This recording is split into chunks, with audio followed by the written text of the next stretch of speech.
جب آقا علیہ الصلوۃ والسلام معراج پہ تشریف لے کر گئے، آسمان دنیا پہ تشریف لے کر گئے، تو آپ کی ملاقات مختلف آسمانوں پر مختلف انبیاء کرام علیہم الصلوۃ والتسلیمات سے ہوئی۔ لیکن آقا علیہ الصلوۃ والسلام جب معراج سے واپس تشریف لانے لگے تو آقا علیہ الصلوۃ والسلام کی ملاقات صرف اور صرف حضرت موسیٰ کلیم اللہ علیہ الصلوۃ والسلام سے ہوتی ہے۔ اب اس میں کیا راز ہے، کیا حکمت ہے، یہ میں آج آپ کو اس ویڈیو کے اندر بتاؤں گا۔ اس لیے آپ سے گزارش ہے کہ آپ چینل کو سبسکرائب ضرور کریں اور ویڈیو کو لائک اور شیئر کرنا مت بھولیے گا۔ آقا علیہ الصلوۃ والسلام جب معراج پہ تشریف لے جانے لگے تو آقا علیہ الصلوۃ والسلام کی ملاقات پہلے آسمان پہ، دوسرے پہ، تیسرے پہ، چوتھے پہ، پانچویں پہ، چھٹے پہ اور ساتویں آسمان پہ آقا علیہ الصلوۃ والسلام مختلف انبیاء کرام علیہم الصلوۃ والتسلیمات سے ملاقات کرتے ہیں۔ اگر آپ اس ترتیب کو یاد رکھنا چاہتے ہیں تو اس ترتیب کو یاد رکھنے کے لیے ایک انتہائی آسان ترین کلمہ استاد محترم، استاد الحدیث حضرت مولانا فضل محمد یوسف زئی صاحب دامت و برکاتہم العالیہ نے، جو جامعہ بنوری ٹاؤن کراچی میرے مادر علمی کے استاد الحدیث ہیں، انہوں نے اپنی کتاب علمی خطبات کامل کے اندر لکھا ہے، اور وہ کلمہ کیا ہے؟ کلمہ آیاہما۔ اگر آپ اس کلمہ آیاہما کو یاد کریں گے تو آپ کو یہ انبیاء کرام علیہم الصلوۃ والتسلیمات سے جو ملاقات آقا علیہ الصلوۃ والسلام سے ہوتی ہے تو اس کی ترتیب آپ کو بآسانی یاد ہو جائے گی، کیونکہ اس کلمہ آیاہما کا جو پہلا حرف ہے تو وہ اس نبی کے نام کا بھی پہلا حرف ہے جس سے آقا علیہ الصلوۃ والسلام کی ملاقات ہوتی ہے۔ تو کلمہ آیاہما کے مطابق کلمہ آیاہما کا پہلا حرف الف ہے، حمزہ ہے، الف مدہ ہے۔ اس سے حضرت آدم علیہ الصلوۃ والسلام کی طرف اشارہ کہ حضرت آدم علیہ الصلوۃ والسلام سے آپ کی ملاقات پہلے آسمان پر ہوتی ہے۔ کلمہ آیاہما کا دوسرا حرف عین ہے، اور عیسیٰ علیہ الصلوۃ والسلام کے نام کا پہلا حرف بھی عین ہے۔ تو دوسرے آسمان پہ آپ کی ملاقات حضرت عیسیٰ علیہ السلام سے ہوئی۔ کلمہ آیاہما کا تیسرا حرف یا ہے، اور یوسف علیہ السلام کے نام کا پہلا حرف بھی یا ہے۔ تو تیسرے آسمان پہ آقا علیہ السلام کی ملاقات حضرت یوسف علیہ السلام سے ہوئی۔ کلمہ آیاہما کا چوتھا حرف وہ الف ہے، اور حضرت ادریس علیہ السلام کے نام کا پہلا حرف بھی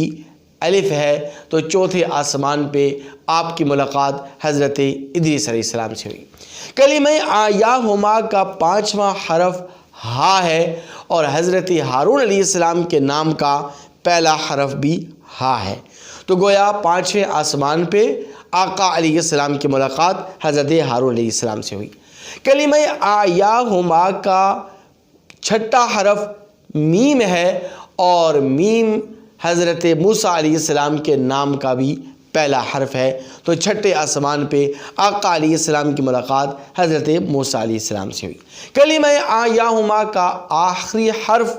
اور ساتواں حرف وہ الف ہے۔ اس سے مراد حضرت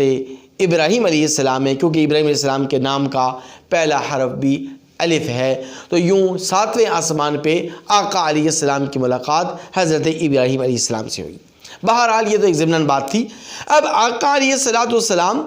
جب معراج سے واپس تشریف لانے لگے، معراج کے سفر سے واپس تشریف لانے لگے، اللہ تعالیٰ سے ملاقات اور راز و نیاز کے بعد جب واپس تشریف لانے لگے تو آقا علیہ السلام کی ملاقات صرف اور صرف حضرت موسیٰ علیہ السلام سے ہوئی۔ روایات میں آتا ہے کہ موسیٰ علیہ السلام سے یہ ملاقات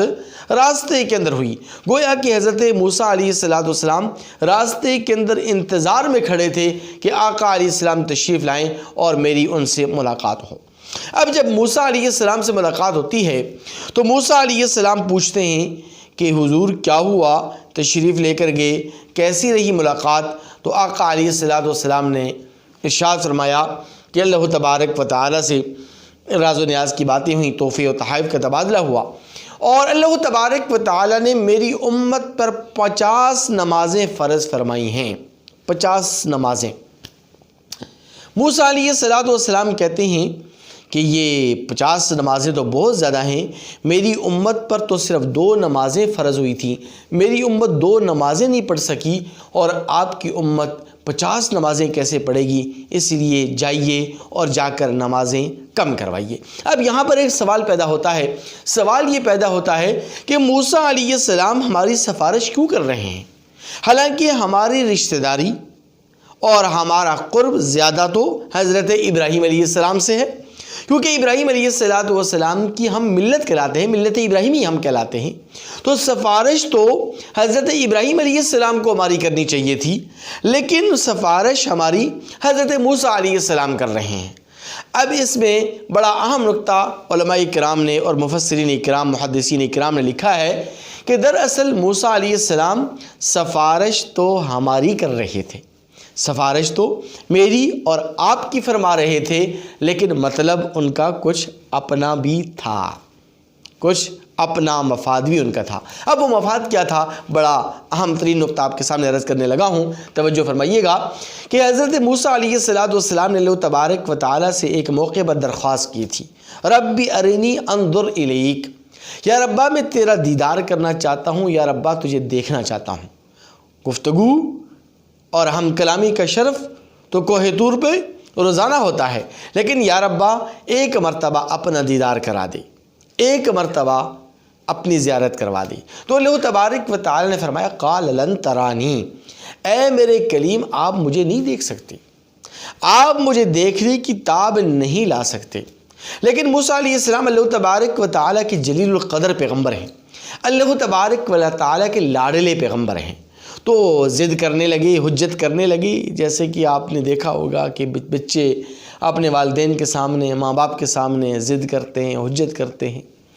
تو حجت کی اور اللہ تبارک و تعالیٰ سے عرض کیا کہ نہیں یا ربا ایک مرتبہ تو آپ کا دیدار ضرور کرنا ہے۔ تو اللہ تبارک و تعالیٰ نے فرمایا کہ اچھا اگر اے میرے کلیم تو زیادہ ضد ہی کر رہا ہے، زیادہ حجت بازی ہی کر رہا ہے، تو میں ایسا کرتا ہوں کہ یہ سامنے تیرے پہاڑ ہے، اس پہاڑ کے اوپر میں اپنی تجلیات کا ظہور اور نزول کرتا ہوں، اگر تو ان تجلیات کی تاب لے آیا تو تجھے میں اپنا دیدار کرا دوں گا، اور اگر تو میرے انوارات، میری تجلیات کی تاب نہ لا سکا تو پھر تو خود سمجھ جانا۔ قرآن کہتا ہے فَلَمَّا تَجَلَّى رَبُّهُ لِلْجَبَلِ جَعَلَهُ دَكًّا وَخَرَّ مُوسَىٰ صَعِقًا، کہ جب اللہ تبارک و تعالیٰ نے پہاڑ پر تجلی ڈالی اور موسیٰ علیہ السلام سے کہا کہ دیکھ پہاڑ کی طرف، تو موسیٰ علیہ السلام نے جب پہاڑ کی طرف دیکھا تو پھر بے ہوش ہو کر غش کھا کر زمین کے اوپر گر پڑی۔ روایات کے اندر آتا ہے کہ موسیٰ علیہ السلام جب ہوش میں آئے اور پہاڑ پر ان کی نظر پڑی تو پہاڑ کے اوپر ایک عبارت، ایک جملہ، ایک کلمہ لکھا ہوا تھا، لا تقرب مال الیتیم، کہ اے میرے کریم یتیم کے مال کے قریب مت جا، مجھے دیکھنا، اللہ نے فرمایا مجھے دیکھنا، میرا دیدار، میری زیارت، یہ محمد کریم یتیم کا حق ہے، اس کے قریب مت جا۔ دنیا کے اندر میری رویت، میری زیارت، میرا دیدار اگر کوئی کر سکتا ہے تو وہ محمد ربی صلی اللہ علیہ وسلم ہی کر سکتا ہے۔ اب موسیٰ علیہ السلام تو اللہ تبارک و تعالیٰ کا دیدار نہ کر سکی، اللہ تبارک و تعالیٰ کی رؤیت انہیں نصیب نہیں ہوئی، لیکن اب موسیٰ علیہ السلام نے یہاں پر سوچا کہ آقا علیہ السلام اپنے رب سے ملاقات کر کے آئے ہیں، اپنے رب کا دیدار کر کے آئے ہیں، تو کیوں نہ میں اس موقع سے فائدہ اٹھاؤں اور بار بار حضور کو اللہ تعالیٰ کے پاس بھیجوں اور بار بار اللہ تبارک و تعالیٰ کی تجلیات اور انوارات کا مشاہدہ کروں، کیونکہ میرے اور آپ کے محبوب پیغمبر صلی اللہ علیہ وسلم جب بھی اپنے رب کے پاس جاتے، واپس تشریف لاتے تو تجلیات اور انوارات کا اضافہ در اضافہ محسوس ہوتا۔ تو موسیٰ علیہ السلام نے سوچا کہ میں اپنے رب کا دیدار اور اپنے رب کی زیارت تو نہ کر سکا، لیکن اس شخص کی بار بار زیارت کروں، اس شخص کا بار بار دیدار کروں، اللہ تبارک و تعالیٰ کے ان انوارات کا اور تجلیات کا بار بار مشاہدہ کروں جو اپنے رب سے ملاقات کر کے آیا ہے، بالمشافہ ملاقات کر کے آیا ہے اور اللہ تبارک و تعالیٰ کا دیدار کر کے آیا ہے۔ 9 سے 10 مرتبہ حضرت موسیٰ علیہ السلام نے چکر لگوائے ہیں، میرے اور آپ کے محبوب پیغمبر صلی اللہ علیہ وسلم کے۔ ایون کہ یہاں تک روایات کے اندر آتا ہے کہ جب 9واں چکر آقا علیہ السلام لگا چکے تو موسیٰ علیہ السلام کا دل نہیں بھرا۔ موسیٰ علیہ السلام نے کہا کہ اے میرے محبوب پیغمبر صلی اللہ علیہ وسلم، آپ دوبارہ جائیے، اب آپ نے 45 نمازیں کم کروا دی ہیں، 45 نمازوں کا ڈسکاؤنٹ ہو چکا ہے، لیکن اب جو 5 نمازیں باقی رہ گئی ہیں، یہ 5 نمازیں بھی آپ کی امت پر بھاری ہیں، آپ کی امت یہ 5 نمازیں بھی نہیں پڑھ سکے گی، کم کروائیے، جا کر مزید ڈسکاؤنٹ کروائیے۔ حضرت موسیٰ علیہ السلام چاہتے تھے کہ ایک اور چکر لگ جائے، 1-2 چکر اور لگ جائیں تاکہ میں دوبارہ اور بار بار اللہ تبارک و تعالیٰ کے انوارات کا اور تجلیات کا مشاہدہ کروں۔ لیکن آقا علیہ السلام نے بڑا عجیب اور حیران کن جواب ارشاد فرمایا۔ آقا علیہ السلام نے فرمایا کہ اب اگر میں چلا گیا اور میں چاہتا بھی ہوں کہ میں بار بار جاؤں اللہ تبارک و تعالیٰ کے پاس، لیکن مجھے اللہ تبارک و تعالیٰ کی ذات اقدس اور اللہ کی رحمت سے امید بھی یہی ہے کہ اگر میں جاؤں گا اور مزید کم کرواؤں گا تو اللہ مزید کم بھی فرما دیں گے، کیونکہ جب اللہ تعالیٰ نے میرے کہنے پر 45 نمازیں کم کر دی ہیں تو مزید بھی کم فرما دیں گے۔ لیکن مجھے خدشہ ہے اس بات کا کہ کہیں ایسا نہ ہو کہ یہ اللہ تبارک و تعالیٰ ساری کی ساری نمازیں ہی واپس لے لے، تو میری امت کا کیا بنے گا، میری امت کی معراج کا کیا بنے گا۔ الصلاۃ معراج المؤمن، نماز تو مومن کی معراج ہے۔ نماز کے اندر تو مومن اللہ تبارک و تعالیٰ سے براہ راست گفتگو کر رہا ہوتا ہے، تو کہیں ایسا نہ ہو کہ میری امت اس نماز سے اور اس معراج سے محروم ہو جائے۔ اس لیے اب مجھے واپس جاتے ہوئے یہ شرم محسوس ہوتی ہے۔ اللہ تبارک و تعالیٰ نے اپنے دونوں محبوب اور لاڈلے پیغمبروں کی یہ گفتگو کو سنا، اور گفتگو کو سن کر ارشاد فرمایا، غیب سے آواز آئی، اے میرے کلیم اور اے میرے کریم